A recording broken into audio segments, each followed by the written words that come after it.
Ողջույն հարգելի ընկերներ, այսօր կխոսենք ռեզուս կոնֆլիկտի մասին, երբ է առաջանում ռեզուս կոնֆլիկտը, ինչ կանխարգելիչ միջոցառումներ է պետք կատարել և այլ օգտակար ինֆորմացիա։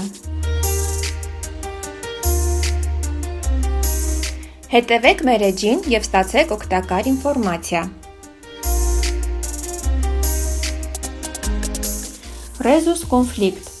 Ռեզուս կոնֆլիկտն առաջանում է, երբ մոր արյունը ռեզուս բացասական է, իսկ պտղինը ռեզուս դրական։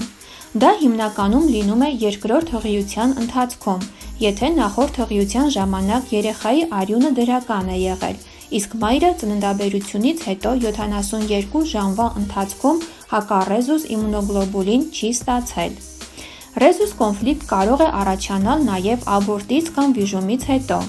Դա վերաբերվում է միայն ռեզուս բացասական արյուն ունեցող կանանց, եթե իհարկե պրոֆիլակտիկ չի ներարկվել հակառեզուս իմունոգլոբուլին։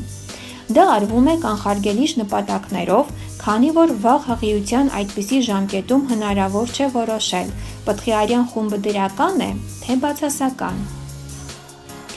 Առաջին հղիության ընթացքում, եթե դրանից առաջ չեն եղել աբորտներ կամ վիժումներ, չի կարող լինել ռեզուս կոնֆլիկտ։ Երեխայի արյան խումբը ներարգանդային կյանքի ընթացքում հնարավոր է իմանալ միայն ներարկման միջոցով, պորտալարից արյան նմուշ վերցնելով։ Դա բնույթով բարդ միջամտություն է և մեծ վտանգ է պարունակում, որի պատճառով էլ քիչ է կիրառվում։ Պետք է հիշել նաև, որ ռեզուս կոնֆլիկտ չի կարող առաջանալ բացասական խմբի արյուն ունեցող զույգի դեպքում, քանի որ այդ դեպքում երեխան ժառանգում է միայն ռեզուս բացասական խմբի արյուն։